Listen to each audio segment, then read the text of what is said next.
Hello, beautiful people. It's Lydia Diamond, and this is Tea Talk. And I want to welcome some very special Black folks, special to my heart. Infinite, good brother to my left, and the boss, good sister to my right. And I want y'all to know how excited I am to be live on the telethon. We're trying to save the archives because they are essential to our community. And call us up and give us a donation. The bigger, the better. Now I'm gonna have my good sister over here introduce herself first. Do I talk to you? Talking to everybody? The whole... Talk to everybody. Let them know who you are, beautiful. I'm Dr. Jolivette Anderson-Douoning, and I'm an instructor of History and American Studies at St. Michael's College. Infinite, you want to introduce yourself? Sure. My name is Infinite Culcleasure, and I am a substitute teacher at Integrated Arts Academy, kindergarten through 5th grade. God bless you. You got the babies. Woo! Oh yeah, them gray hairs coming, bro. Oh yeah. And we have another special guest. My good brother, Brian Cina, is here. Say hello, Brian. Hello, Brian. Introduce yourself. I'm Brian Cina, and I live in the Old North End. And I'm a social worker and a performance artist who does many things, who practices those things in many ways, which we'll touch upon in our discussion. Thank you. So I shared with everyone that my question is, how has the political chaos hit home? And I just want to share that for me, I feel like it's too much. It's too much chaos going on from the parasite president. I'm not going to lose my cool. I'm going to pass it on to whomever wants to go first. If you have something that you'd like to, add to that, do you have a response? How do you feel? Because I've been stressed. Okay, I got a couple new gray hairs I don't appreciate. Okay, I'll start. Thank you. As a person who works in higher education and who's also an artist, I cannot co-sign the parasite piece because, and not that I don't feel those things, but from a professional place, I can't co-sign that. Right, no worries. But from a personal place, I can say that I have been affected by what's going on in the country right now because of what's happening in higher education and with regard to student loans. So as a person who worked very, very hard for 16 years to try to get a PhD, that required me to take out a lot of loans on top of being a parent, raising an older person, having and raising a child. So what's happening right now in my personal life is that I made the conscious decision to start paying my loans off early. The Biden administration wiped off some of my loans, but I still had a big chunk left. And I'm not behind or anything like that, but now I have a 19-year-old daughter who is going to Berklee College of Music. And I didn't know the child was even a drummer. I didn't know any of that. So she got to Vermont and turned into a drummer, and she turned out to be pretty good. And that's an expensive school. So now I have to take out Parent Plus loans to help her because that's what's hurting right now. And with the shift and the changes that are happening with the Department of Education and payment plans being affected for people that are in the process of paying loans and what it's going to look like in the future for my daughter to have to pay back loans, that's how it's personally affecting me. And sometimes it keeps me up at night thinking about the amount of debt that we're going to have just to get the education and just so she can live her best life and live up to her fullest potential in some of the best spaces that have grown to be these spaces in the country. So that's kind of where it has hit me the hardest personally. Wow. And it's painful. I mean, don't co-sign anything that I say, but I really do.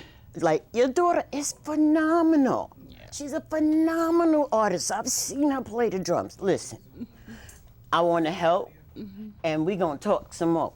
All right, baby? We don't have to focus on her. Let's stay on the archive. Let's stay on. Yes, we are saving the archives today. All right? CCTV. You know, CCTV archives, you know, is like, I think I said it yesterday. The government wants to cut PBS.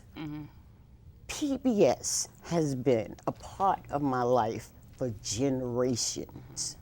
You know what I'm saying? And so it's not okay. No. It's just not okay. It's not. Would you like to respond, good brother? You know I came here for the food. Somebody said the People's Kitchen was upstairs. I know that's right, baby. You want some tacos? I was We like, got the yeah. BEST in the house. You know? I didn't really come here for the tea. Especially the black tea. Not the black tea. Not the black tea. Go ahead, Brian. Ooh, funny. Go ahead, Brian. So, when you were describing like the impact on education, I was thinking about, like, while listening to you, it was like making me recall something tangential but relevant, which when I went to the African American History Museum in Washington, D.C., it was very moving. I don't know who else has been there. And the exhibit where they, in the basement it was, where you go, you start in Africa and it takes you on the journey through the Middle Passage to the Deep South, through history, and it shows you the arc of civil rights and the different waves throughout time. It made me realize that I'm standing on the shoulders of ancestors and that we have been through this over and over before. And the Black Lives Matter movement was the biggest wave yet in civil rights in United States history.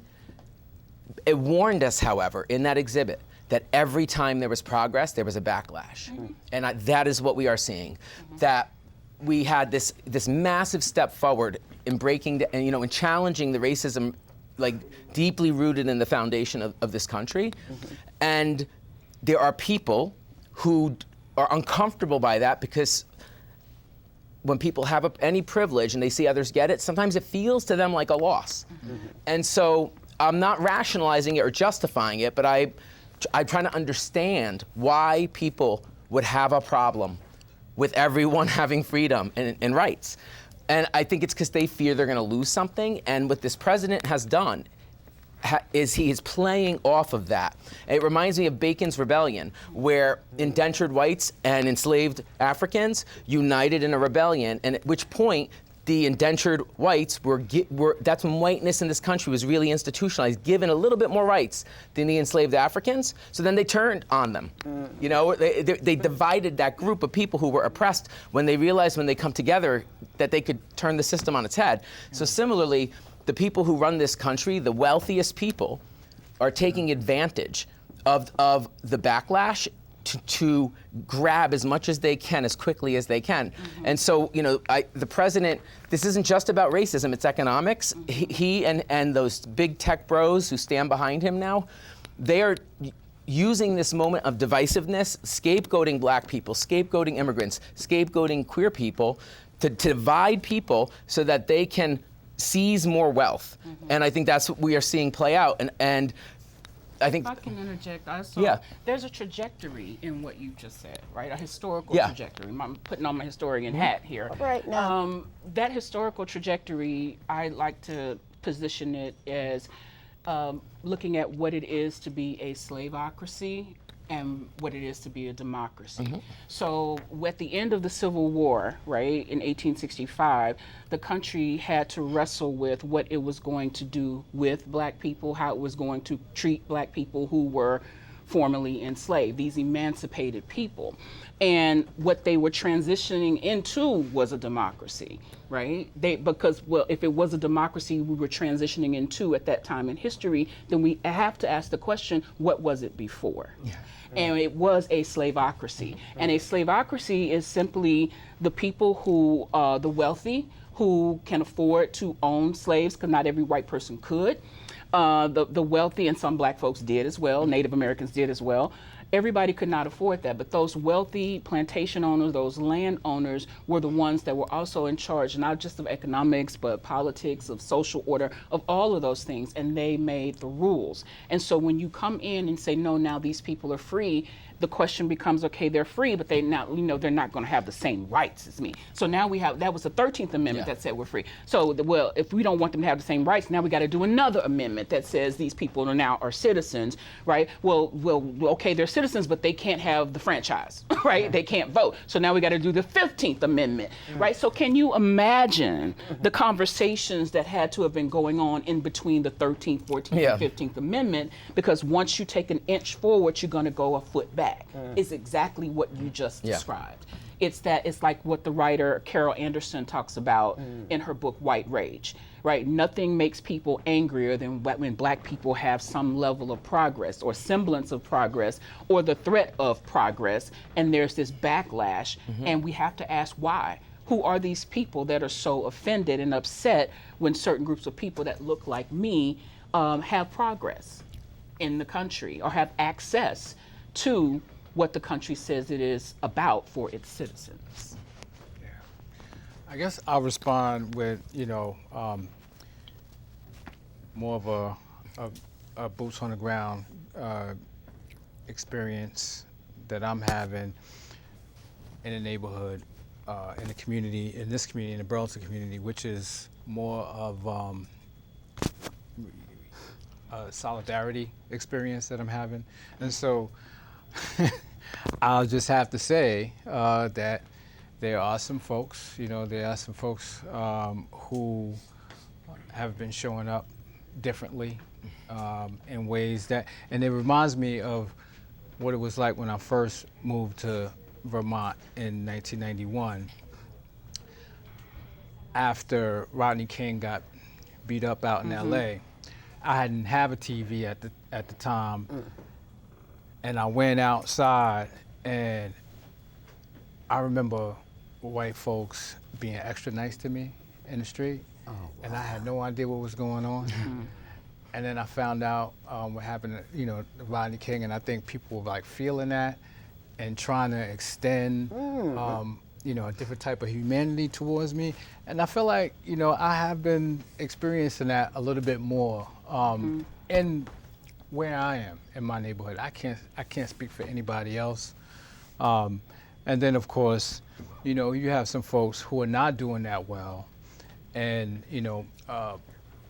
poor folks sometimes come at poor folks when we're not doing that well. And so you have that experiences, also, right? And I'm in the Old North End, I'm at where the new folks, the people who are just moving here to Vermont from all over the world, and the people who've been here for generations, are kind of Clashing? That's right. Sometimes clashing, and it does look like sometimes some people might have more, in terms of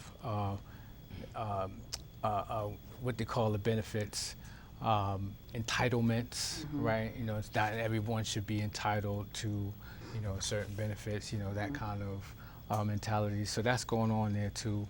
What I'll say is that in the schools, I don't feel that coming from my children, fortunately. I don't feel, that our children are experiencing other things, of course, still impact from COVID, still, the stuff that we endured and experienced when we were coming up in public schools. A lot of that stuff is still happening in our schools. But I would say that I feel like I'm fortunate enough to be with young children, where there's always some magic, in the space, even though it's hard work.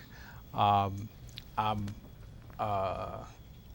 feel blessed to be in that environment right now. I know that's right. Thank you, thank you, thank you. I have to give a shout out to my granddaughter, Brooklyn. And I had Brooklyn, Ohana, and Marcel with me yesterday. And we were here, talking, and and Robin Lloyd was with us. and we were talking about Tea Talk, and my granddaughter said, because I've been trying to get her to come on the show, she said, how about we do a Nana trivia? And I was like, oh, Lord, really? I thought it was a great idea, but it shook me for a second. Oh, Got something right here. There you go. So, you know, I mean, it was beautiful. It was a beautiful idea, beautiful conversation, you know, because children give us life in ways that we don't always appreciate, you know, or boost them up, you know, and it gave me life for her to even say, let's do a Nana trivia. And I'm like, well, wait, what's your Nana name? Okay, I'm not gonna go there. But I wanna say thank you because you guys give me life as well. Thank you. Like, I've known you, I've known Brian, I've known Infinite for a very long time. I can't believe I'm still here in Vermont. I've been here half my life. But you know what? I love that I have the opportunity to grow and to connect. And I love CCT for allowing me to have Tea Talk because with all of the chaos going on, it has allowed me to calm the chaos, you know, just a little bit, you know, and I can't stand the parasite president. That's why he's the parasite president. You know, you talked about 1991, and I remember him from back then when he went after the exonerated 5. It wasn't that back then, but I remember that. You know, it pricks my heart. I still have that. You know what I'm saying? I'm old enough to remember that as well. Oh, yeah. I mean, I'm so happy that they have been exonerated, but it was so painful. And it wasn't just painful for them and their families. It was painful for the community of New York City. So I am grateful for every one of you. Good brother, them babies is a blessing. And I appreciate you. Well, I'd like to say something about archives, unless we're Absolutely, good. go for it, baby. And it's in line somewhat with the discussion about young people, and it's important for us to really question how we're going to be preserving information and conserving information for the future. When I go home to Louisiana, or when I brought boxes back with me after my mom passed away, and inside of those boxes are old report cards, pictures, there are newspaper clippings, there are things that are tangible, right, that I can touch and feel, and I can look through. And the research that I have done, because I've gone to different archives in the country, and we have an archive for the Edmondites at St. Michael's College that goes way back and talks about their role in the civil rights movement in Selma, Alabama. So I know the importance of archives for preserving and conserving history, because there are places and spaces we can go to find out about society. But when we're looking at society, we're also looking at ourselves. We're trying to figure out who we are and what it means to be human and what it means to have this human experience. So archives are important because there are places that hold on to this history. It keeps the culture, it keeps the paperwork, but it also keeps the videos like they do here. And young people now, I mean, when someone passes away, their pictures are on a phone that we may not even have the code to get into. So we don't have anything to pass down. There's no image for young people to hold into their hands and say, that's mama, that's daddy, that's grandma, right? So I think that we really need to have a discussion about what that means to us as Black folks, people of color, as all groups that have been marginalized, but just as human beings overall. It's like, how are we going to make sure that we are collecting information in the present that can be shared into the future, and where is it going to be housed? Where are we going to keep that? Because if I didn't come from a line of Black women who held on to paper, who were appreciative of the fact that they could read and write, and wrote down stuff in notebooks all the time. If I didn't come from that, I would not value it the way that I do now, because I wrote a whole dissertation for my PhD off of what my grandmother left, her handwriting, right? A whole 64-page ledger of her life and experiences from the 1940s up through the 1960s in North Louisiana. So I did not, and she taught my step-grandfather how to read and write because he couldn't read and write. And so I'm the first generation that didn't have to go into the cotton field to work. To God be the glory. And I'm not talking about, because when I say cotton fields, people think slavery. No, I'm talking about the 1950s in North Louisiana, okay? When people had these small farms and they started moving from the rural areas into the cities and they started working in the chair factory and the lumber yard. That's that industrial piece that we talk about when we're teaching history, that rural to urban migration. So that is my lived experiences going back 6 generations in my family. And I think it's important for everybody to try to go back as far as they could possibly go back. To better understand what people went through, the process and the struggle, and to really question how people lived and how they chose to fight. Because fighting is not always marching. Sometimes it's about quiet justice. And that quiet justice is those folks that said, we're going to do what we have to do to help, but we're not going to be out front. Right? And so we have to question organizing and how can we organize in a society where everything is being surveilled? Yeah. Those are legitimate questions, I think. That's right. Yeah. If I may add something about history, that humans, so I spent a lot of time reflecting on the human experience as a social worker, and humans, we have this collective memory that we pass on maybe through oral tradition, through art, now through digital means, and it's sort of this collective memory that we can learn from. And what we're seeing now is history repeating itself.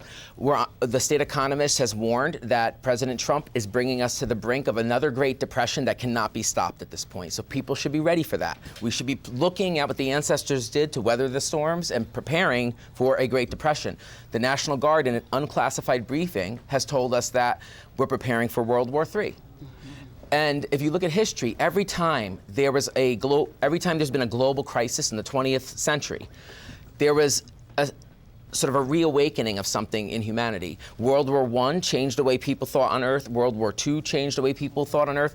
And so there's something about being human where we actually grow through the trauma if we support each other through the trauma, and we repeat trauma. And so I share that because I think at this moment in history, it's important for us to document. It's important for us to look at the past and look at how humans survived in the past, how they weathered and how they learned, and also look at the mistakes they made, that our ancestors made, and try not to repeat them as we head into similar challenges in the next few years. Inside of those stories in my grandmother's ledger is survival. When I sit there and I read between the lines, the things that they were doing on a day-to-day basis, survival is in there, preparation is in there. Yes, you're so right. You're so right. I guess I'll say, my piece to the archival, to the point of hard copy, and one of the reasons why I'm still spinning vinyl and not doing digital. Last night was everything. Thank you. It's because I inherited. I still have albums that I inherited from, my mom's mom, right? And so in 1973, when I was born, when Nixon did what he was doing, and our neighborhoods were trashed, hip hop was born. Hey, what right? you say? So we've done more than just persevere, right? We make something out of nothing, and it survives beyond us when we're gone. Long after we're gone, we'll still have the legacy. You make $1 out of 15 cents. Come on, baby. Come on, baby. That part. I'm so grateful. You born in 73, I'm born in 63. I'm a 68 baby. 2003. Oh, Lord.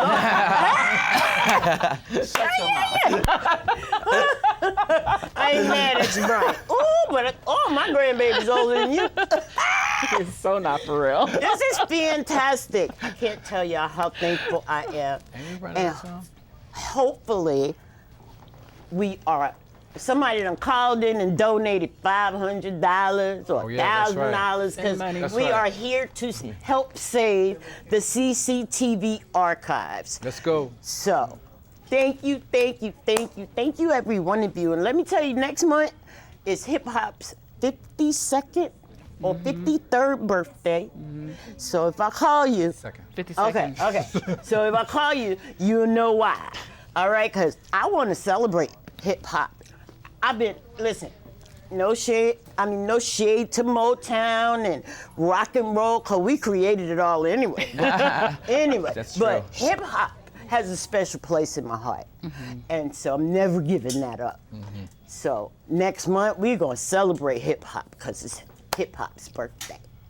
I am so appreciative of every one of you. Thank you. Thank you, thank you, thank you. Shout out Yeah. to Lydia and Tito. I love this lady. Listen, I have anything else you want to share before we get done? Well, just like that, if you want to celebrate hip hop, maybe we could try a premiere of the diss track I'm writing against Phil Scott, modeled They're on not like Kendrick us. Lamar's "Not They're Like not Us." like us. It would be a great They're way not- to combine topics. Maybe you'll come dance in it with us. I'm loving it. Infinite could scratch in the background. We are family, and I love having a good time with my family. You hear me? Yeah. I'd like to invite everybody out to Jamaica Supreme on August 2nd for Jamaican independence. I am not Jamaican. I'm very Black American, but Oh, I'm hanging with the Jamaicans on August the 2nd. Oh, but the food at gonna Jamaica be off Supreme the at hook. 1 o'clock. Jamaica That's Supreme right. restaurant on Lime Kiln Road. Thank you. Wait, It's gonna be free food, a raffle, fun, bouncy Was- castle. It's gonna be you lovely. wasn't there last year then? I was out of town. I Oh, think. baby, Yeah. it was off the hook last year, so I know exactly why you're excited. Yes, indeed. August 2nd. Yeah. That's good news. Thank you so much. Send Thank money. you all. Thank Send you, money. thank you, thank you. Please.